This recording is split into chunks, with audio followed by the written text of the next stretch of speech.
কিন্তু নবী আলাইহিস সালাতু ওয়াস সালাম কেন বিনয়ী ছিলেন দেখেন, নবী ইহুদির দিকে তাকায় একটা মুস্কি হাসি দিছেন কষ্ট পাওয়ার পরে। আর ওমর যে নবীর পক্ষ হয়ে প্রতিশোধ নিতে চাইলেন, ওমরের দিকে তাকায় নবী রাগ করছেন। নবী রাগ করছেন আর তার দিকে তাকায় মুস্কি হাসি দিছেন। হাসি দেয়া বলেন যে কেন আসছো?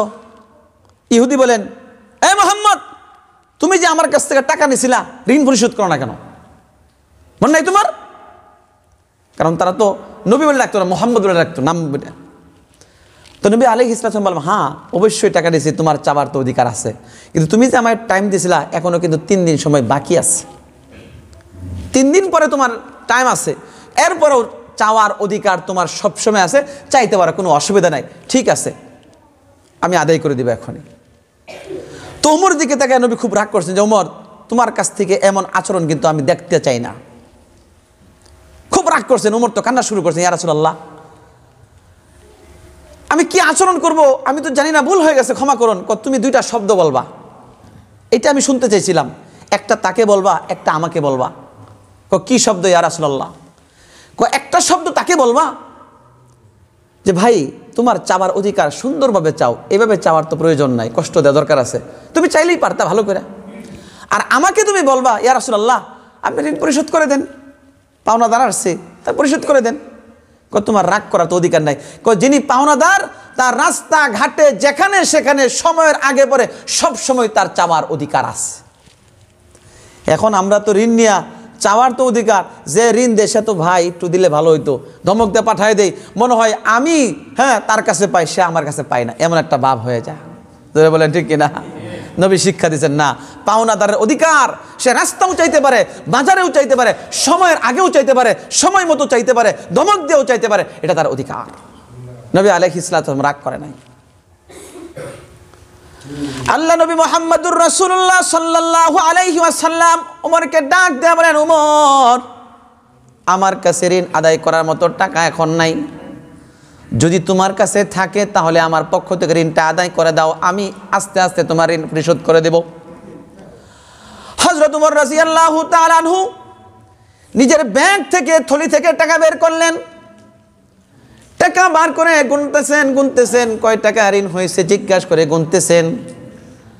টাকা গণনা করার পরে, পয়সা গণনা করার পরে ওই ইহুদির হাতে টাকাটা উঠায় দিলেন যে নাও তোমার এই যে ঋণ নাও, নবীর কাছে এখন টাকা নাই, আমি নবীর পক্ষ থেকে আদায় করে দিলাম।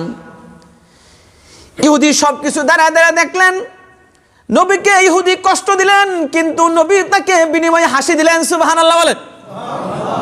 ওমর নবীর পক্ষ নিলেন, বিনিময়ে নবী তার সাথে রাগ করলেন। কেমন আচরণ, নবীর শিক্ষা। ইহুদি সব কিছু দেখলেন। হযরত ওমর রাদিয়াল্লাহু তাআলা আনহু যখন ঋণটা দিতে চাইলেন হাতে, ইহুদি চোখ দিয়ে পানি ছেড়ে দিয়ে বলেন, না না আমি আর ঋণ নিতে চাই না, টাকা নিতে চাই না, আমি এটা ক্ষমা করে দিলাম, আমি এটা দেয়া দিলাম, হাদিয়া দেয়া দিলাম।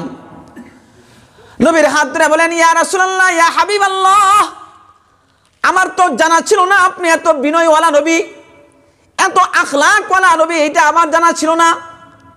আমি কষ্ট দিলাম, বিনয়ে হাসি পাইলাম, আমি কষ্ট দেওয়ার পরে তার বিনিময়ে হাসি পাইলাম, আর আপনার পক্ষ নেওয়ার পরে বিনিময়ে সে রাগ পাইল।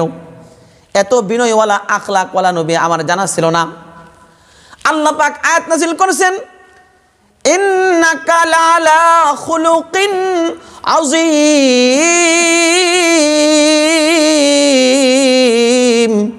নবী আপনাকে আপনি খুলুকে আযীমের মালিক বানাইছি, খুলুকে কারিমের মালিক বানায় নাই, খুলুকে হাসানের মালিক বানায় নাই, খুলুকে আযীমের মালিক বানাইছি।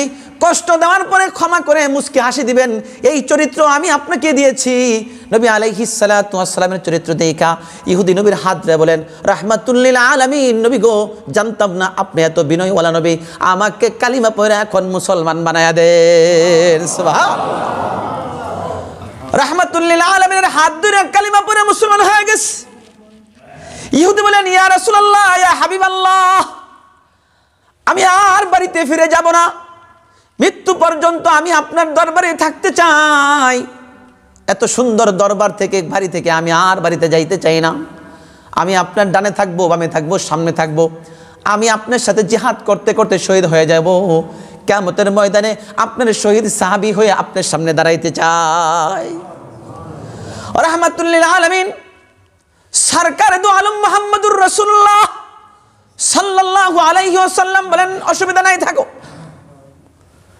ওমরকে ডাক দিয়ে বলেন, ওমর শিক্ষা গ্রহণ করো। লোকটা চিরস্থায়ী জাহান্নামে ছিল, কালিমা পড়তো না, কাফের মুশরিক বেঈমান ছিল, তার নামটা তো জাহান্নামের মধ্যে লেখা ছিল। আমার সামান্য একটা মুস্কি হাসি দেওয়ার কারণে কালিমা পড়া চিরস্থায়ী জান্নাতের মালিক হয়ে গেছে। সুবহানাল্লাহ। আল্লাহ পাক আসমান থেকে ওহী পাঠাইছেন, নবী এই ইহুদি যে কালিমা পড়ে মুসলমান হয়েছে, আমি তাকে চিরস্থায়ী জান্নাতের মালিক বানাই দিলাম। সুবহানাল্লাহ। ওমরকে বলেন, ওমর এই বিনয়ী আখলাকের কারণে দেখছো একটা লোক চিরস্থায়ী জাহান্নাম থেকে মুক্তি পায়া জান্নাতি হয়ে গেল। আরে নবী তো আমাদেরকে এই শিক্ষা দিয়ে গেছে, আমরা কেন মানুষের কর ব্যবহার করব, খারাপ ব্যবহার করব? নবীর আখলাক গ্রহণ করি, নবীর আখলাকের কারণে তো কিয়ামতের ময়দানে নবীর সুপারিশ পাবো আমরা। আমার স্ত্রী একটু ভুল করে ফেলেছে, তার সাথে খারাপ ব্যবহার করা যাবে না, বিনয়ের নম্র ব্যবহার করতে হবে। সন্তান ভুল করে ফেলেছে, তাকে ধমক দিতে হবে, কিন্তু এত বেশি দেওয়া যাবে না যে আপনার থেকে সে ছুটে যায়। নবী তো আদর যত্ন দিয়ে সন্তানদেরকে মানুষ করছেন, উম্মতকে মানুষ করছেন, স্ত্রীদের সাথে সৌহার্দ্যপূর্ণ ব্যবহার করছেন, কোনো সময় রাগ করেন নাই, কোনো সময় রাগ করেন নাই। এখন আমাদের সামান্য একটু রাগ আসছে, ভাত একটু দিতে দেরি হয়েছে, লাঠি নিয়ে মনে করছি যে কুরবানির গরুই কিনা, এমন পিটানি শুরু করছি। এটা নবীর আখলাক নয়, এটা নবীর শিক্ষা নয়। নবী তো 11টা বিবাহ করেছিলেন, 9 জন স্ত্রী একসাথে ছিল নবী আলাইহিস সালাতু ওয়াস সালাম। কিন্তু নবী আলাইহিস সালাতু ওয়াস সালাম স্ত্রীগণ, নবীর এত বেশি প্রশংসা হাদিসের মধ্যে আসছে, পৃথিবীর মধ্যে কোন স্ত্রী তার স্বামীর এত বেশি প্রশংসা করে নাই, এত আখলাকওয়ালা নবী ছিলেন। তো এই জন্য অহংকার মুক্ত জীবন এটা নবীওয়ালা জীবন, অহংকার মুক্ত জীবন সাহাবীওয়ালা জীবন। আল্লাহ রাসূল বলছেন, যার ভিতরে বিনয় আসবে আল্লাহ পাক তার জন্য জান্নাত দিয়ে দিবেন। সুবহানাল্লাহ। একদিন নবী আলাইহিস সালাতু ওয়াস সালাম এরকম বৈশা বয়ান করতেছেন মসজিদ নববীতে। বয়ান করার পরে বয়ানের মাঝখানে আল্লাহ রাসূল বলেন, এই দেখো দেখো একজন জান্নাতি সাহাবী আসতেছে। লোকেরা তাকায় দেখে, একজন লোক আসছে, গ্রাম্য লোক, কাপড় ছিঁড়া ফাটা, দেখতে ভালো দেখা যায় না, ওটা বেশি আর কথা ভ্রুক্ষেপ করেন নেই, বয়ান শুনতেছে, সবাই চলে গেছে। ঠিক দ্বিতীয় দিন আবার এরকম নবী বয়ান করতেছেন, বয়ানের মাঝখানে এই দেখো দেখো জান্নাতি লোক আসতেছে। সাহাবীরা তাকায় দেখে, গতকাল যে লোক ছিল আজকেও সেই লোকই। তো সাহাবীরা বেশি এটাকে গুরুত্ব দেয় নাই। তৃতীয় দিন আবার এরকম বয়ান করতেছেন, বয়ানের মাঝখানে আল্লাহ রাসূল বলেন, এই দেখো দেখো জান্নাতি লোক আসতেছে। সাহাবারা তাকায় দেখে, ওই তৃতীয় দিন তুই একই লোকই দেখা যায়। কারণটা কি? তো এক সাহাবীর ভিতরে একটু কৌতূহল জাগলো যে সে কি আমল করে আল্লাহর নবী পর পর 3 দিন এতগুলো মানুষের সামনে জান্নাতি বলছেন, তাহলে আল্লাহ রাসূল যাকে জান্নাতি বলেন সে কি কোনোদিন জাহান্নামে যাবেনি? তার তো জান্নাত ওয়াজিব হয়ে গেছে। সাহাবী মনে মনে ভাবলেন, তার কি আমল আছে, এই আমলটা আমি দেখে আমল করব, আমিও জান্নাতি হয়ে যাব। বয়ানের পরে তার পিছনে ধরলেন, কিছু দূর যাওয়ার পরে বললেন, ভাই আমি আপনার বাড়িতে একটু মেহমান হতে চাই। সাহাবী বলেন, ঠিক আছে, অসুবিধা নেই, কারণ সাহাবা একদম মেহমান নামাজে ছিলেন, তারা তো মেহমানদারি করতেন, মেহমান যারা খানায় খেতেন না। এখন না আমরা চন্দ্রখোলা বাজারে আসলে, ভাই বাড়িতে যাইবেন নাকি, কোনো সমস্যা, তারা আসেনি, চা খাওয়া বিদায় দেয়, বাড়িতে না আসে। আগে জিজ্ঞাসা করি, ভাই তারা আসেনি কোনো, যে আগে বলবো তো বাড়িতে আসেন না। ইন্ডিয়াদের মতো ভাই খানা কি এখন খাবেন না পরে খাবেন, মানে খানা খাওয়ার দরকার নেই, আগে চলে যান না। ইন্ডিয়ারা কিন্তু মেহমানদারি করতে চায় না। যাওয়ার পরে চা একটা দেয়া, কবে কি তারা আসেনি, এখন চলে যাবেন না একটু বসবেন, মানে মেহমান তো না আমার তারা আসে যাবো, মেহমানকে বলবেনি। মেহমানকে আগে আসার পরে ভালো থেকে ভালো খাবারের ব্যবস্থা করবেন, আল্লাহ পাক আপনাকে 70 গুণ বেশি ভালো খাবারের ব্যবস্থা করবেন। যেই ঘরে মেহমানদারি দস্তরখান যত বড়, আল্লাহ পাকের রহমত তত বেশি নাজিল হয়। আমরা তো মেহমানদের দেখলে ডরাই জায়গা, মেহমানকে আমার আপনার রিজিক খা না তার রিজিক খাওয়া যাবে। বরং মেহমানের উসিলা মাঝে মাঝে একটু রুস্ট খাওয়া যায়, ঠিক কিনা? অনেক মাঝে মাঝে রুস্ট হয় না, হ্যাঁ, পোলাও কুরমা হয় না, মেহমান আসতেছে তার উসিলা আমরা একটু খাইতে পারি, এটা আল্লাহ পাকের রহমত। এই জন্য মেহমান আসলে পিছিয়ে যাবেন না, যত বেশি আপনার সাধ্যগুলা বেশি আপ্যায়ন করবেন, দেখবেন রহমত পাবেন। ঘরের মধ্যে আল্লাহ পাক রহমতের খাজানা ঢেলে দিবে। তো বলে আমি মেহমানদারি করতে, মেহমান হইতে চাই, অসুবিধা নেই, আসেন। তার ইচ্ছা হলো রাত্রে আমলটা দেখবে। তো রাত্রে যখন এশার নামাজ পড়ে ঘুমাইছেন, দুইজন দুই পাশে ঘুমাইছে, 2 কামরার মধ্যে, যিনি দেখতে গেছেন আমলটা সে তো আর ঘুমায় না। দেখি রাত্রে সারা রাত কি কোরআন তেলাওয়াত করে নাকি নামাজে রায় থাকে, দেখে না, ঘুমায় নাক ডাকতেছে, তো উনি ঘুমায় ঘুমায় মাঝে মধ্যে চায় দেখেন যে না উনি তো ঘুমাইতে আছে, একবারে সেই তাহাজ্জুদের নামাজের সময় সে উঠছে, উঠা তাহাজ্জুদ পড়ছে, উনিও তাহাজ্জুদ পড়ছেন, ফজরের আজান হয়েছে, ফজর নামাজ পড়ছেন, উনিও পড়ছেন একসাথে, ফজরের পরে একটু জিকির আসকার করছেন, উনিও করছেন, জিকির আসকার করার পর সূর্য উদয় হয়েছে, ইশরাকের নামাজ পড়ছেন, উনিও পড়ছেন। এখন তার মনের মধ্যে প্রশ্ন রয়ে গেল, ইবাদত তো এগুলো আমিও করি, তা আল্লাহ রাসূল তো আমাকে জান্নাতি বলেন না, তো উনিও এই ইবাদত করলো, আমি তো বিশেষ কোনো আমল দেখলাম না, কি আমলের কারণে আল্লাহ রাসূল 3 দিন জান্নাতি বললেন? এখন আর জিজ্ঞাসা না করে থাকতে পারলো না, জিজ্ঞাসা করেন, ভাই আমি তো আসলে মেহমান হওয়ার উদ্দেশ্য আসি নাই, আমি আসছি এই জন্য যে আপনার কি আমল আছে যে আমলের কারণে আল্লাহ রাসূল সাহাবাদের সামনে 3 দিন আপনাকে জান্নাতি বলছেন। সুবহানাল্লাহ। আমার তো কোনো বিশেষ আমল নাই, আমিও তো তাই দেখলাম, আমিও তো এই আমলগুলো প্রতিদিন করি, আমাকে নবী বললেন না। ওই সাহাবী জিজ্ঞাসা করেন, আসলে কি আমাকে নবী কি জান্নাতি বলছেন? হ্যাঁ, একদিন নয় 3 দিন বলছেন। আমি একা শুনি নাই, আরো অনেক মানুষ শুনছে। সাহাবী বলেন, যদি আল্লাহ নবী আমাকে জান্নাতি বলেই থাকেন তাহলে আমার 2টা আমল আছে, যেই 2টা আমল একমাত্র আল্লাহ জানে আর আমি জানি, আর দুনিয়া কেউ জানে না। জোরে বলেন না একটু সুবহানাল্লাহ। সাহাবী জিজ্ঞাসা করেন, আব্দুর রহমান ইবনে আউফ রাদিয়াল্লাহু তাআলা সাহাবী জিজ্ঞাসা করেন সাদ রাদিয়াল্লাহু তাআলাকে, যে ভাই 2টা আমল কি একটু বলা যাবে নি? আমলটা কি আমি একটু শুনতাম। হ্যাঁ বলা যাবে। 1 নম্বর আমল, আমি যেই দিন নবীর হাতে হাত রেখা কালিমা পড়ে মুসলমান হয়েছি, মুসলমান হওয়ার পরে নবীর পাশে দাঁড়িয়ে দোয়া করছি, আল্লাহ যেই নবীর হাতে হাত রেখা কালিমা পড়ে মুসলমান হইলাম, ওই নবীর অন্তরে যেমন অহংকার নাই, কিবির নাই, আল্লাহ আমার দিলটাকে অহংকার মুক্ত নবীর মতো বানায়া দাও। সুবহানাল্লাহ। আমি আল্লাহর কাছে কান্দে দোয়া করেছি, চোখের পানি ফেলায়া দোয়া করেছি, ছেড়ে দিয়া দোয়া করেছি, আল্লাহ ওই দিন আমার দোয়াটা কবুল করেছেন। কালিমা পড়ার পর থেকে আজও পর্যন্ত আমার দিলের মধ্যে আর কোনো অহংকার আসে না। সুবহানাল্লাহ। 2 নম্বর আমল কি? 2 নম্বর আমল হলো, আমি যখন প্রতিদিন রাত্রে ঘুমাইতে যাই, ঘুমানোর আগে আমি ওযু করি, 2 রাকাত নামাজ পড়ি, মুসল্লায় বৈশা আল্লাহর কাছে হাত তুলে দোয়া করি, আল্লাহ সারাদিন কত মানুষ হয়তো আমাকে কষ্ট দিয়েছে, আমি জানিও না, আমাকে গালি দিয়েছে, গীবত করছে, শিকায়াত করছে, আমার সম্পদ নষ্ট করেছে, আল্লাহ তোমাকে সাক্ষী রাখলাম, যত মানুষ আমার অপরাধ করেছে আমি দিল থেকে সকল মানুষকে ক্ষমা করে দিলাম। সুবহানাল্লাহ। আমি প্রতি রাত্রে ঘুমানোর আগে সকল মানুষদেরকে আমি দিল থেকে ক্ষমা করে ঘুমাই। সুবহানাল্লাহ। আল্লাহ পাক আয়াত নাযিল করেছেন, ওয়াল কাযিমিনাল গায়য ওয়াল আফিনা আনিন নাস।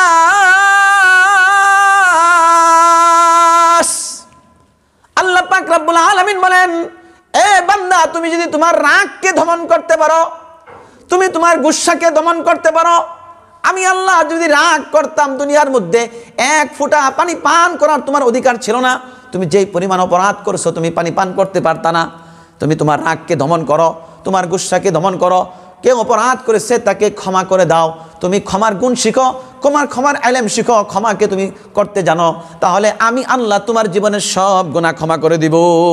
সুবহানাল্লাহ। আমি যদি মানুষকে ক্ষমা করে দেই, আমার অধীনস্থ কর্মচারী ভুল করছে ক্ষমা করে দেই, মাফ করে দেই, রাগ আসছে মাটির দিকে তাকায় এটাকে পানি বানায় দেই, আল্লাহ বলেন আমিও তোমার জীবনের সব গুনাহ ক্ষমা করে দেব। সুবহানাল্লাহ। সাহাবী বলেন এই 2টা আমল আমার আছে। সাহাবী দৌড়ে নবীর কাছে গেছেন, ইয়া রাসূলুল্লাহ আপনি যে জান্নাতি বলছেন, তাকে জিজ্ঞাসা করলাম সে কি আমল করে, সে তো 2টা আমলের কথা বললো, এই কারণে কি আপনি জান্নাতি বলছেন? আমি তো বলি নাই। এই লোকটা যখন আমার দরবারে আসতেছিল সাহাবী, জিবরাইল দৌড়ে এসে আমার কানে কানে বলে গেছে, ইয়া রাসূলুল্লাহ আল্লাহ বলছেন ঘোষণা করেন আপনার এই সাহাবীকে আল্লাহ জান্নাতি বানাই দিয়েছেন। সুবহানাল্লাহ। কেন জান্নাতি বানাইছেন? জিবরাইল এটাও বলছে, তার দিলের মধ্যে অহংকার নাই আর প্রতিদিন মানুষকে ক্ষমা করে দেয়, আল্লাহর কাছে এই 2টা গুণ বেশি পছন্দনীয় হয়েছে, আল্লাহ বলেন তাকেও আমি ক্ষমা করে দিয়েছি। সুবহানাল্লাহ। এই জন্য জান্নাতে যাওয়ার জন্য কিছু ওসিলা তালাশ করতে হবে।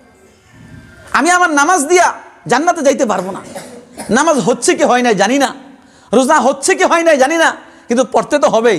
কিন্তু এমন কিছু আমল অর্জন করতে হবে যেই আমলটা একমাত্র আল্লাহ দেখবে আর পৃথিবীর কেউ জানবে না।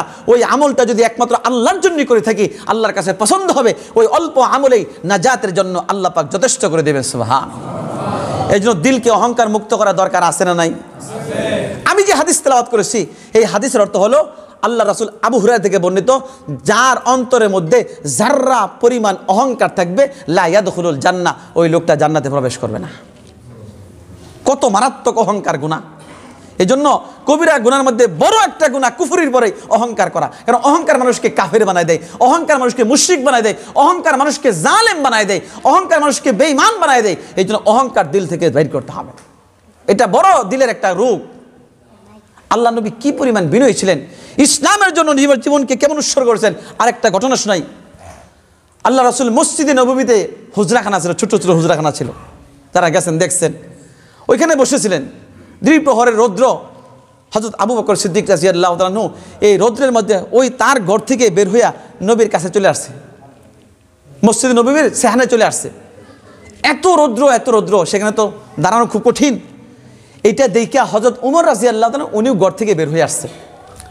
আয়েশা জিজ্ঞাসা করে, বন্ধু এত রৌদ্রের মধ্যে কেন দাঁড়াইছো এখানে? এখন আবু বকর বলেন, বন্ধু তোমার সাথে সব কথাই তো শেয়ার করি, না বলে থাকতে পারলাম না।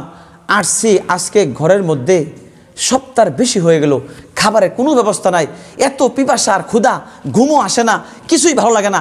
আসলাম নবীর দরবারে, নবীর চেহারা দেখলে হয়তো ক্ষুধার কথা ভুলে যাবো। সুবহানাল্লাহ, এত কষ্ট হচ্ছে, ঘরে কোনো কিছুই নাই, না পানি আছে না খেজুর আছে। এখন ভাবলাম যে নবীর চেহারা দেখবো, সব কিছু ভুলে যাবো। কারণ নবীর চেহারা দেখলে সাহাবা একরাম সব ভুলে যেতেন। ওমর বলেন, বন্ধু আমারও তো একই অবস্থা, তোমার দেখে আসলাম, আমারও তো ঘরের মধ্যে একই অবস্থা, সপ্তাহ 10 দিন হয়ে গেল, কিছুই নাই, ঘুম তো আসে না, খালি সারা রাত ঘুরি হাঁটি আর ঘুম আসে না ক্ষুধার কারণে। দুইজন যখন গল্প করে, আল্লাহ নবী হুজরাখানা থেকে দেখছেন, দেখা উনি বের হয়ে আসছেন, বুঝছেন কোনো একটা কারণে আসছে। জিজ্ঞাসা করছেন, কেন আসছে তোমরা? কয়, ইয়া রাসূলুল্লাহ, আসছি আপনার চেহারা দেখার জন্য, একটু কথা বললে ভালো লাগবে, ঘরে থাকতে কষ্ট হয়। নবী তো বুঝে ফেলাইছেন। কেন কষ্ট হয়? সপ্তাহ বেশি হয়ে গেল ইয়া রাসূলুল্লাহ, খাবার দাবার তো ঘরে কোনো ব্যবস্থা নেই। নবী আলাইহিস সালাতু ওয়াস সালাম চোখের পানি ছেড়ে দিয়ে বলেন, আবু বকর, উমর, সপ্তাহ হয়ে গেল আর আমার নবীর ঘরে এক এক করে 3টা মাস চলে গেছে, এখনো পর্যন্ত চুলা জ্বালানোর কোনো ব্যবস্থা করতে পারিনি। আরে ইসলাম তো এইভাবে আসে নাই। আমার আপনার মতো বিল্ডিংয়ে রুস্ট আর পোলাও আর কুরমা খেয়ে তো ইসলাম আসে নাই, পেটে পাথর বাঁধে আসছে। মাসকে মাস না খেয়ে, নিজে কষ্ট করে, কলিজায় পানি ছিল না, ওই অবস্থায় মেহনত করে ইসলামের দাওয়াত এই পর্যন্ত কিন্তু আসছে। এইভাবে আসে নাই কিন্তু ভাই। নবী আলাইহিস সালাম 2 সাহাবীর হাত ধরে, চলো। আবু আইয়ুব আনসারী বাড়িতে গেছেন, কাছেই ছিল মদিনার পাশে। আবু আইয়ুব আনসারী জানেন কে? মক্কা থেকে হিজরত করে সর্বপ্রথম নবীর উট যার বাড়ির মধ্যে বসছিল, উনি হলেন আবু আইয়ুব আনসারী রাদিয়াল্লাহু তাআলা। আল্লাহ অর্ডার করেছেন উটকে যে যাও তার বাড়িতে বসো। অনেকে উটকে থামাইছে, কারো বাড়িতে উট থামে নাই, উট আল্লাহ রাসূল বলেছেন ছেড়ে দাও, তার বাড়িতে যায় উট বসে গেছে। যখন তার বাড়িতে গেছেন, আবু আইয়ুব আনসারী সাথে সাথে তার খেজুরের বাগান ছিল, কিছু কাঁচা পাকা খেজুর নিয়ে আসছেন, আয়েশা নবীর সামনে হাজির করছেন, ইয়া রাসূলুল্লাহ, আপনি আসছেন মেহমান, 2 সাহাবী নিয়ে আসছেন, এটি খান। জিজ্ঞাসা করেন, এত কেন আনছো? 2-1টা আনলেই তো চলতো। ইয়া রাসূলুল্লাহ, আপনি আসছেন, আমার খেজুরের সব ধরনের খেজুর আপনি খাবেন, আমি খুশি হব। আল্লাহ রাসূল আবু বকর উমরকে বলেন, খাও, পেট ভরে খাও। খাইতেছে আর কানে কানে আবু আইয়ুব আনসারী বলেন, ইয়া রাসূলুল্লাহ, যদি একটু অনুমতি দেন তাহলে একটা বকরি জবাই করে আপনার জন্য রুটি আর গোশতের ব্যবস্থা করতাম। মেহমানদারি অনুমতি চাচ্ছেন। আল্লাহ রাসূল বলেন, ঠিক আছে, মেহমানদারি করবা, কারণ মেহমানদারি করারও সুন্নত আর মেহমানদারি গ্রহণ করাও সুন্নত। সময় থাকলে গ্রহণ করলে ভালো, তো ঠিক আছে করো। দৌড়ে গেছেন, যাইয়া নিজে স্বামী আর স্ত্রী, তখন লোকজন ছিল না, 2 জনে মিলে বকরি জবাই করছেন। এখান থেকে একটা মাসলা শিখা চাই, ঘরে যদি কোনো লোক না থাকে, স্ত্রীর কাজের সাথে স্বামীর সহযোগিতা করা, এটা নবীর সুন্নাত। স্ত্রী একা মানুষ, মেহমান আছে 10 জন, মুরগ জবাই করবে, এটা করবে, এটা করবে, 2 হাতে কত কিছু করবে, আপনিও সহযোগিতা করেন। এটা নবী করছেন, সাহাবারা করছেন। 2 জন মিলে জবাই করছেন, একজনে রুটি বানাইছেন, আরেকজনে গোশত বানাইছেন। 2 চুলা 2টা বসায়া রুটি আর গোশত 2টা টুকরিতে রেখা, পাত্রে রেখা নবীর দরবারে নিয়ে হাজির হয়ে গেছে। সুবহানাল্লাহ। নবীর দরবার যখন রাখছেন, নবী 2টা রুটি, শিক্ষণীয় বিষয়টা আমাদের, 2টা রুটি আর অল্প গোশত রুটির ভিতরে রাখছেন, একটা পেঁচাইছেন। পেঁচাইয়া নবী একটা কাগজে অথবা কোনো কাপড়ের মধ্যে রেখা, নবী খায় না, রুটি খায় না, আবু আইয়ুব আনসারীকে ডাক দিচ্ছেন, তোমাকে একটা প্রশ্ন করতে চাই, তোমার ঘরে যদি কোনো সন্তান থাকে আর সন্তান যদি না খেয়ে থাকে, তাহলে তুমি বাবা হিসাবে, সন্তান না খেয়ে আছে 1 মাস 2 মাস হয়ে গেল, তুমি বাবা হিসাবে কি একা একা রুটি আর গোশত খাইতে পারবানি? আমার সন্তান মাসকে মাস না খেয়ে আছে, আমি বাবা হিসাবে কি আমি হোটেলে বসে রুটি আর গোশত খাইতে পারবো? সত্যিকার বাবা এটা পারবে না। সে সেখান থেকে অল্প হলেও একটু কিছু আগে সন্তানের জন্য নিয়ে আসবে, তারা খাইলে সন্তানের খাবার হয়ে যায়। সন্তানের প্রতি মা বাবার কী পরিমাণ মহাব্বত। আয়েশা রাদিয়াল্লাহু আনহার ঘটনা, এক মহিলা আসছে 2 সন্তান নিয়ে, আয়েশা কাঁপতেছে ক্ষুধায়, বলছে কিছু আসেনি। নবীদের ঘরে তো কিছু থাকতো না, খুঁজতে খুঁজতে একটা খেজুর পাইছে। পাওয়ার পরে একটা খেজুর 2 টুকরা করে 2 সন্তানের মুখে দিছে। সন্তান হাসতেছে, মা ক্ষুধার তাড়না কাঁদতেছে। এরপরেও সন্তানের হাসি দেখা মা হাসা শুরু করছে। আয়েশা রাদিয়াল্লাহু আনহা দেখা যে মা আর সন্তানের ভালোবাসার মহব্বত কেমন, নিজের পেটে ঢুকাইলো না, 2 সন্তান খাওয়ার পরে হাসছে, মা খুশি হয়ে চলে গেছে। সুবহানাল্লাহ, কি পরিমাণ সন্তানের মহব্বত। আল্লাহ নবী মুহাম্মদুর রাসূলুল্লাহ সাল্লাল্লাহু আলাইহি ওয়াসাল্লাম হযরত আবু আইয়ুব আনসারী রাদিয়াল্লাহু তাআলা ডাক দেয়া বলেন, আবু আইয়ুব এদিকে আসো, এই 2টা রুটি আর গোশত আমার ঘরে নিয়ে যাও। আমার কলিজার টুকরা ফাতেমা যদি খায় তাহলে আমি খাইতে পারবো, না হলে আমার দিলে যাবে না। আমার কলিজার টুকরা না খেয়ে আছে, আমি কিভাবে রুটি আর গোশত নবী হিসাবে খাই? আমি বাবা হিসাবে কিভাবে খাইতে পারি? এটা আমার মুখ পর্যন্ত যাবে না, আমার হাত উঠবে না এখানে। তুমি যাও, দৌড়ে নিয়ে যাও, ঘরে যাও, যদি আমার ফাতেমা খায় দেখো তাহলে আমি খাইতে পারবো। আবু আইয়ুব আনসারী রাদিয়াল্লাহু তাআলা সাথে সাথে ওই রুটি আর গোশত নিয়ে দৌড় দিলেন। নবীর বাড়িতে যাওয়ার পরে দরজায় নক করলেন, জিজ্ঞাসা করলেন কে? আমি আবু আইয়ুব আসছি, দরজা খুলো। হযরত ফাতেমা রাদিয়াল্লাহু তাআলা হাতে রুটি আর গোশত দিলেন, বলছেন তোমার আব্বা জান আমার বাড়িতে মেহমান হয়েছে, রুটি আর গোশত পাকাইছে, কিন্তু তুমি না খাইলে খাবে না। তুমি আমার সামনে একটু রুটি আর গোশত খাও, আমি যা বলবো তো আপনার কলিজার সন্তান খাইতেছে। ফাতেমা রাদিয়াল্লাহু তাআলা চোখের পানি ছেড়ে দিয়ে বলেন, না না না, আমার আব্বা জান না খাইলে আমি কন্যা সন্তান হিসেবে কিভাবে খাই? কি মহব্বত সন্তান আর বাবার। আবু আইয়ুব বলেন, না তুমি একটু খাও, তুমি খাইলে তোমার বাবা খাবে। হযরত ফাতেমা রাদিয়াল্লাহু তাআলা রুটি আর গোশত খাওয়া শুরু করলেন। আবু আইয়ুব আনসারী রাদিয়াল্লাহু দৌড় দিয়ে আসলেন, বলেন ইয়া রাসূলুল্লাহ, আপনার সন্তান কলিজার টুকরা দেখে আসলাম, রুটি আর গোশত তার মুখে উঠাইয়া চাবাইতেছে। সুবহানাল্লাহ, রাহমাতুল লিল আলামিন চোখের পানি ছেড়ে দিয়ে বলেন আলহামদুলিল্লাহ। দীর্ঘ 3 মাস পরে আমার কলিজার টুকরা রুটি আর গোশত দেখলো। বললেন আবু বকর, উমর তোমরা খাও।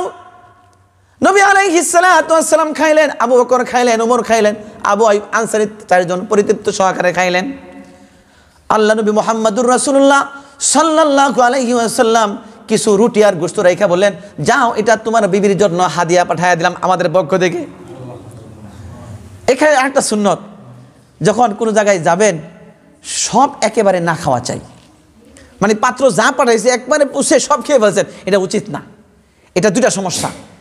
একটা সমস্যা হলো যে যদি আপনি সব খেয়ে ফেলেন তাহলে যিনি মেজবান, যিনি দাওয়াত দিচ্ছেন, মনে করবেন যে হয়তো মেহমানের পেট ভরছে না, যে সব খেয়ে ফেলছে, মনে হয় আরও একটু প্রয়োজন ছিল তার মনের মধ্যে একটা দুঃখ থাকবে, আর আমি তো পরিতৃপ্ত শহরে খাওয়াইতে পারলাম না। আর একটু যদি থাকে তাহলে বুঝবেন না, তো পরিতৃপ্ত শহরে খাওয়ার পরেই তো রয়েছে, না তো খেয়েই ফেলতো। আর দ্বিতীয় হলো মেহমান খাওয়ার পরে যে একটু বাঁচে পাত্রের মধ্যে, এটার মধ্যে আল্লাহ তাআলা একটু বরকত দান করেন। সুবহানাল্লাহ। এই জন্য যেখানে মেহমানি হবেন ওইখানে কিছু খাবার রেখে দিবেন, কাদের জন্য যারা আপনাদেরকে দাওয়াত দিচ্ছে তারা যাতে এটা সেটা খায়, ওইটা গ্যারের মধ্যে একটা বরকত আছে। আল্লাহ নবী মুহাম্মদুর রাসূলুল্লাহ সাল্লাল্লাহু আলাইহি ওয়াসাল্লাম কিছু রুটি আর গোশত রেখে দিলেন, যাও তোমার বিবির জন্য হাদিয়া। আবু আইয়ুব আনসারী রাদিয়াল্লাহু তাআলা দৌড়ে নিয়ে গেলেন, বিবির সামনে রাখলেন, বললেন আমরা 4 জন পরিতৃপ্ত সহকারে খেয়েছি, নবী তোমার জন্য পাঠাইছেন, তুমি খাও। আবু আইয়ুব আনসারী রাদিয়াল্লাহু তাআলা স্ত্রী খুলে দেখেন যেইভাবে ভরা রুটি ছিল আর গোশত ছিল, পাত্র থেকে একটা গোশতের টুকরাও আর একটা রুটিও কমে না। সুবহানাল্লাহ। স্ত্রী বলেন, স্বামী গো তুমি কি প্রতারণা করলা? নবীকে দাওয়াত দিলা, খাওয়াইলে না, রাস্তা থেকে নিয়ে আসলা, মিথ্যাবাদী তুমি তো নবীকে খাওয়াই নাও। না না না স্ত্রী গো খাওয়াইছি। তো তাহলে রইল কেন?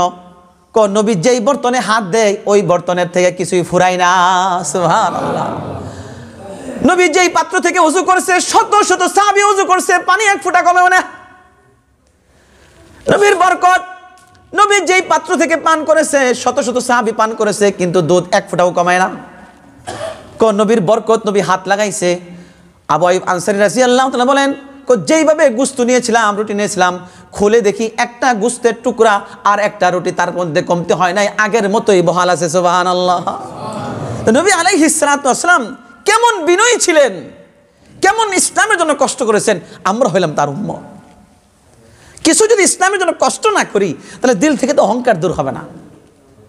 অহংকার দূর করা চাই। অহংকার দূর করার একটা বড় মাধ্যম হলো দ্বীনের কাজে দাওয়াত দেওয়া, মানুষকে দাওয়াত দেওয়া। আর দাওয়াত দিলে অহংকার দূর হয়। মানুষের বাড়িতে গেলেন, তাকে মসজিদে ধরে পাও ধরে হাত ধরে পিঠে হাত বুলে নিয়ে আসলেন, এটা অহংকার দূর হয়। এক প্লেটে বসে খাইলেন, অহংকার দূর হয়। মসজিদে ঘুমাইলেন, অহংকার দূর হয়। এখন সামনে আসতেছে আমাদের বিশ্ব ইজতেমা, 31-1-2 ফেব্রুয়ারি আসতেছে সামনে। এখন এখানে যদি আমরা যাই তাহলে অহংকার দূর হবে। সবাই একসাথে মিলে হাজার হাজার লাখ লাখ মানুষ বিশাল লম্বা কাতারে নামাজ পড়বো, অহংকার দূর হবে। সেখানে স্থানীয় লাইন ধরতে হবে। বাড়িতে নিজের ওয়াশরুম কত সুন্দর, টাইলস সুন্দর, ওইখানে কাঁচা পাকা দুর্গন্ধ, সেখানে লাইন ধরে দাঁড়াইতে হয়, অহংকার দূর হবে। এই জন্য সামনে আসতেছে, আমরা চন্দ্রকলা থেকে আপনার ট্রলার যাবে, ইমাম সাহেবের সাথে যোগাযোগ করেন, মাওলানা ইয়ামিন সাহেব হুজুর যাবেন, তার নেতৃত্বে যেতে পারেন, কোনো অসুবিধা নেই। ইনশাল্লাহ রাজি আছে না? ইনশাল্লাহ আমরা নিয়ত করতে পারি ইনশাল্লাহ। যত বেশি যাইতে পারি অহংকার দূর হবে। তো এই জন্য আমরা দিনের কাজ করলে অহংকার দূর হবে। তাহলে অহংকার দূর করার একটা পদ্ধতি হলো দিনের কাজ করা। 2 নম্বর আমল অহংকার কেমনে দূর হয়?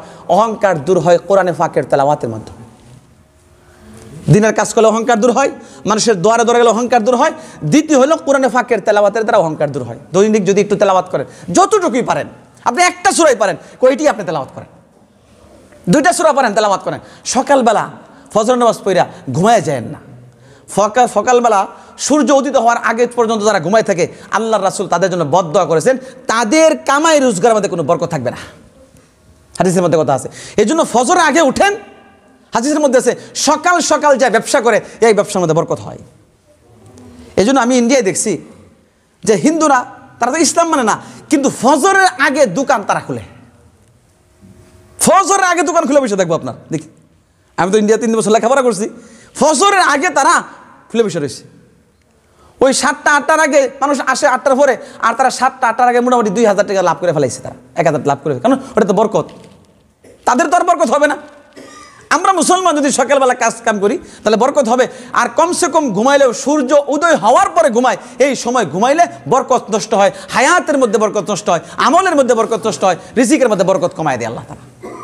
এই জন্য সকালবেলা কোরআনে পাকের একটু তেলাওয়াত করেন, অল্প হোক, 1 পৃষ্ঠা হোক, আধা পৃষ্ঠা হোক। যারা সূরা ইয়াসিন পারেন কমসে কম সূরা ইয়াসিন তেলাওয়াত করেন, এতটুকুই করেন।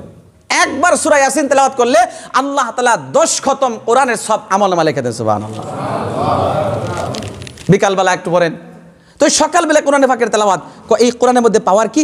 এই কোরআনের পাওয়ার এমন, আপনার ডিটারজেন্ট পাউডার যেরকম কাপড়ের দাগ দূর করে দেয়, এই কোরআনে পাকের তেলাওয়াত দিলের যত ময়লা অহংকার গুনাহ আছে এই সব দূর করে দেয়। সুবহানাল্লাহ। আল্লাহ আয়াত নাযিল করছেন, আলিফ লাম রা কিতাবুন আনজালনাহু ইলাইকা লিতুখরিজান নাস মিনাজ যুলুমাতি ইলান নূর। আল্লাহ বলছেন যে আমি কোরআনের মধ্যে এমন পাওয়ার রাখছি, বান্দা যদি তেলাওয়াত করে, বান্দাকে গুনাহমুক্ত জীবন করে, তাকে আমি হিদায়াতের রাস্তা দেখাই দেব। সুবহানাল্লাহ। এটা পাওয়ারফুল কিতাব, কারণ এটা আল্লাহর কালাম। এই জন্য সকাল সন্ধ্যা একটু তেলাওয়াত করেন, নিজের স্ত্রীকে শিখান, নিজের সন্তানকে শিখান। 2 নম্বর আমল, আল্লাহ পাকের ইবাদত করলেন, সব কিছুই করলেন, কোরআনে পাকের তেলাওয়াত করলেন। 2 নম্বর একটা আমল, এই আমলটা বলেই বয়ান শেষ হয়ে যাবে। 2 নম্বর আমল হলো আল্লাহকে সন্তুষ্ট করার পরে, নবীর সুন্নত পালন করার পরে পৃথিবীর মধ্যে যাদের খাদমত করবেন, অন্যতম হলো মা বাবার একটু খাদমত করা। এর দ্বারা অহংকার দূর হয়। আমার আপনার মা বাবা আমার কত বছর পর্যন্ত পেশাব পায়খানা পরিষ্কার করছেন বলেন? কমসে কম তো 3 বছর, 4 বছর, আরও বেশি হইতে পারে। এই যে তারা যে অহংকার মুক্ত কেন হয়েছে, মা বাবার দিলের মধ্যে অহংকার সন্তান পালন করলে কেন থাকে না? নিজের হাতে পেশাব, নিজের হাতে পায়খানা পরিষ্কার করছেন, কোনোদিন নাক দূরে দেখেন নাই। খানা শুরু হয়েছে, অর্ধেক ভাত খাইছে, অর্ধেক পেটে বাকি আছে, সন্তান পায়খানা করে দিছে, কোনো বলেন নাই আমি খাবো না, বমি আসে নাই, নাক ধরে নাই, অন্য মানুষ উঠায় চলে গেছে, মা আবার পরিষ্কার করে আবার সেই পেটেই খাওয়া শুরু করছে। জোরে বলেন ঠিক কিনা? আমার আব্বা আমার আম্মা বৃদ্ধ হইলে একদিন পেশাব করে দিছে, আমি নাক 3টা মাস্ক লাগাইছি, কাজের মেয়ে নিয়ে আসছি, কাজের বুয়া নিয়ে আসছি, পরিষ্কার কর। আমি 3টা রুমের পরে বসে রইলাম কেন? আমি যদি একটু চিন্তা করি, আমার তো 3 বছর পরিষ্কার করছে, আমি কি একদিনও করতে পারি না? আমি কি একদিনও করতে পারি না? পরিষ্কার করলে কি লাভ হবে জানেন? এই লাভটা শুনেন। 1 নম্বর লাভ হবে, আল্লাহ তাআলা আপনার দিলকে অহংকার মুক্ত বানায় দেবে, সুবহানাল্লাহ। 2 নম্বর কি লাভ হবে? লাভ হওয়ার একটা ঘটনা শোনাই। ইমাম শাফি রহমাতুল্লাহি আলাইহি, বিশ্ববিখ্যাত ইমাম, ওনার কিতাব না পড়লে বড় মুফতি হওয়া যায় না, ওনার কিতাব না পড়লে বড় ফকিহ হওয়া যায় না, এত বড় ইমাম উনি সারাদিন দরস পড়াইতেন, তাদরিস পড়াইতেন, ছাত্রদেরকে পড়াইতেন, দরস তাদরিস করতেন, ফিকহ পড়াইতেন, হাদিস পড়াইতেন, কোরআন পড়াইতেন। মার খেদমতের সুযোগ পাইতেন না, রাত্রের গভীরে আসতেন, মা আয়সা দেখে ঘুমাই রইছে, শীতের দিন একটু তেল গরম করে মার পায়ের নিচে মালিশ করতেন। তো মা তাকায় দেখে ঘুম থেকে যে সন্তান আমার পিছনে বসে বসে পায়ের নিচের মধ্যে তেল মালিশ করতেছে। তো মার চোখ দিয়ে পানি আস্তে আস্তে ঝরে, আর মনে মনে আল্লাহকে বলে, আল্লাহ, আমার সন্তান যেমন খুশি করলো আমাকে, তুমিও তার উপর খুশি হয়ে যাও, সুবহানাল্লাহ। বিশ্ববিখ্যাত ইমাম শাফি রহমাতুল্লাহি আলাইহি রাত্রের গভীরে মার খেদমত করেন, পায়ের নিচের মধ্যে গরম তেল লাগান। মা দেখে দেখে আল্লাহর কাছে দোয়া করে, আল্লাহ, আমার সন্তান যেমন খুশি করলো তুমিও তার উপর খুশি হয়ে যাও, তাকে বিশ্ববিখ্যাত ইমাম বানায় দাও, ফকিহ বানায় দাও। ইমাম শাফি রহমাতুল্লাহি আলাইহি খেদমতের ফাঁকে ফাঁকে কিছুক্ষণ পরে পরে মার পায়ের নিচে নিজের 2টা ঠোঁট লাগায় চুমা খান, আর নিজের পাটাকে চেহারার মধ্যে লাগান, নিজের সিনার মধ্যে লাগান মায়ের পা। সে বারবার চুমা খায়, মা দেখে এটা ভালো লাগতেছে না। আমার সন্তান এত বড় আলেম, এই ঠোঁটের মাঝখান দিয়া কোরআন তেলাওয়াত করে, হাদিস পড়ে, আল্লাহর জিকির আজকার করে, ঠোঁটটা যদি পায়ের নিচে লাগায় কেমন জানি লাগে। ইমাম শাফি রহমাতুল্লাহি আলাইহির মা বলতেছেন, বাবা, তুমি যেই পরিমাণ খেদমত করো তাতেই আমি খুশি, তোমার 2টা ঠোঁট আমার পায়ের নিচে লাগাইও না, এটা আমার ভালো লাগতেছে না, কেমন জানি লজ্জা লাগতেছে। তুমি সারাদিন কোরআনে ফাঁকের তেলাওয়াত করো, কোরআন পড়াও, হাদিস পড়াও, এই পবিত্র জবানটা পায়ের নিচে লাগলে আমার ভালো লাগে না। ইমাম শাফি রহমাতুল্লাহি আলাইহি চোখের পানি ছেড়ে দিয়ে বলে, আম্মা জান, আপনি আমাকে নিষেধ করবেন না, আপনি জানেন না আল্লাহ রাসূল কি বলেছেন, আল জান্নাতু তাহতা আকদাবিল উম্মাহাত। মায়ের পায়ের নিচেই তো সন্তানের জান্নাত আছে। আমি আপনার পায়ের নিচে চুমা খাই, যখন চুমা খাই যেন আমি আমার জান্নাতের সুন্দর জায়গাটা আমি চোখ দিয়ে দেখতে পাই, সুবহানাল্লাহ। যত বেশি চুমা দিচ্ছি যেন আল্লাহ আমার জান্নাতকে সুন্দর বানাইছে, সুবহানাল্লাহ বলেন। মা, আপনি আমাকে নিষেধ করবেন না, আল্লাহর রাসূল বলেছেন, রিদার রাব্বি ফি রিদাল ওয়ালিদাইন ওয়া সাখাতুর রাব্বি ফি সাখাতিল ওয়ালিদাইন। মা বাবা সন্তুষ্ট তো আল্লাহ সন্তুষ্ট, মা বাবা অসন্তুষ্ট আসমানের মালিক ওই যুবকের উপর অসন্তুষ্ট হয়ে যায়। এই জন্য যাদের ঘরে বৃদ্ধ আর বৃদ্ধা মা আছে, খেদমত করেন, জান্নাত পাবেন। দোয়া নেন, এই দোয়া আল্লাহ কবুল করবে। আমরা তো দোয়া চাই, ওই পীরের মাজারে গিয়ে খালি দোয়া চাই, গরু একটা নিয়ে যাই, পিসাব দোয়া করেন, জান্নাত পাওয়া যাবে। পীরের দোয়া কবুল হবে, সেই তো কোথায় আছে খবর নেই তার। সে যে কি পরিমাণ মায়ের খাবে এটার তোর হিসাব হবে না। গড়ে মার কাছে দোয়া চান, এই দোয়া আল্লাহ তাআলা কবুল করতে দেরি হয় না। সফরে যাবেন, মার কাছে দোয়া নিয়ে যান। ব্যবসায় যাবেন, মার কাছে দোয়া নিয়ে যান। ব্যবসায় লাভ হয়েছে, মাকে একটা হাদিয়া দেন, কিছু নিয়ে আসেন, দেখবেন কি হয়। বহুত মানুষ মার খেদমত ছেড়ে দেওয়ার কারণে বরকতহীন হয়ে গেছে, আর অনেক মানুষ অল্প সম্পদ মার খেদমত করার কারণে পরবর্তী সন্তানদেরকে আল্লাহ তাআলা তার নাতিনাতদেরকে বিশাল বড় মানুষ বানাই দিচ্ছে। এই জন্য মার খেদমত দ্বারা আল্লাহ খুশি হয়, অন্য কেউ না, স্বয়ং আল্লাহ খুশি হয়। মিশকাত শরীফের হাদিস বললাম। এই জন্য মার খেদমত করেন, দিলের অহংকার দূর হয়ে যাবে, মুক্ত হয়ে যাবে। আল্লাহ রাসূলের কাছে এক সাহাবী গেছেন, ইয়া রাসূলুল্লাহ, আমি জিহাদ করতে চাই। আল্লাহ নবী জিজ্ঞাসা করছেন, তোমার ঘরে কি বৃদ্ধা মা আসেনি? হ্যাঁ ইয়া রাসূলুল্লাহ, বৃদ্ধা মা তো আছে। দরকার নাই, ফাজাহিদ ফিহা, তার খেদমত করো।